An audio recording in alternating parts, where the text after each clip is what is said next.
ہم جو اللہ تعالیٰ کے سامنے شکوے کرتے پھر رہے ہوتے ہیں نا، اس میں محبت کی کمی ہوتی ہے۔ ہم حقیقت کو سمجھتے نہیں، چھوٹی چھوٹی باتوں پہ شکوے کرتے ہیں، بچہ بیمار ہو گیا، یہ ہو گیا، فلاں ہو گیا، نوکری نہیں ملی۔ بھئی یہ روزمرہ کے معاملات ہیں۔ جس رب نے کائنات کو بنایا ہے اس رب کو کائنات کا نظام چلانے دو نا۔ کیوں یہ چاہتے ہو کہ ہماری مرضی سے سب کچھ ہو جائے؟ ہم کیا حقیقت رکھتے ہیں؟ ہماری کیا اوقات ہے؟ ٹھیک ہے، ہم نے دعا مانگی تھی، اس شہنشاہ کی مرضی چاہے تو قبول کرے چاہے تو قبول نہ کرے۔ ہم بندے ہیں تو بندے بن کے رہے نا۔ ہم پتہ نہیں اپنے آپ کو کیا سمجھنے لگ جاتے ہیں۔ عجیب بات ہے کہ دعا بھی مانگتے ہیں تو عجیب طریقے سے، اللہ میری بیٹی کو رشتہ مل جائے، میرے بیٹے کو نوکری مل جائے۔ جیسے صبح صبح فور مین آتا ہے نا اور ورکرز کو کام ذمہ لگاتا ہے، اکرم تم یہ کر لینا، اسلم تم یہ کر لینا، اور فلاں تم یہ کر لینا، فلاں تم یہ کر لینا۔ ہم بھی اللہ تعالیٰ کے ذمہ کام لگا رہے ہوتے ہیں۔ اس کو دعا کہتے ہیں؟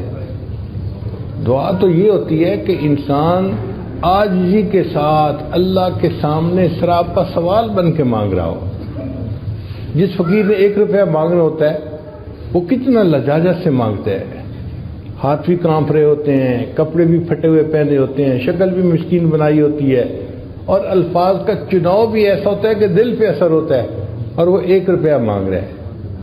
ہم نے تو اللہ سے اللہ کو مانگنا ہے، تو ہمیں اللہ کے سامنے کتنی آہذاری کرنے کی ضرورت ہے۔ مگر یہ چیز محبت سکھاتی ہے، محبت نہ ہو تو سمجھ نہیں آتی۔ اس لیے اللہ تعالیٰ سے دعا مانگیں، اے اللہ ہمیں اپنی محبت عطا فرما دیجیے۔ نبی علیہ السلام نے دعا سکھائی، اللہم انی اسألک حبک، اے اللہ میں آپ سے آپ کی محبت کا سوال کرتا ہوں۔ آج ایسے نوجوان بہت نظر آئیں گے جو اللہ تعالیٰ سے گھر مانگتے ہیں، بیوی مانگتے ہیں، اولاد مانگتے ہیں، نوکری مانگتے ہیں۔ ایسے نوجوان بہت کم نظر آئیں گے جو رات کے اندھیرے میں اللہ کے سامنے بیٹھے رو رہے ہو، اے اللہ میں آپ سے آپ ہی کو چاہتا ہوں، مجھے اپنی محبت عطا کر دیجیے، میرے دل کو اپنی محبت سے بھر دیجیے۔ اس طلب میں رکھنے والے نوجوان بہت کم ہیں۔ اس لیے ہمیں چاہیے کہ ہم اللہ کے طالب بنیں اور اللہ سے اللہ کی محبت مانگیں۔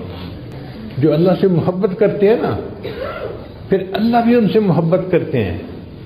اور حدیث پاک میں آتا ہے کہ اللہ فرشتوں کی محفل میں بیٹھ کر ان کا تذکرہ کرتے ہیں۔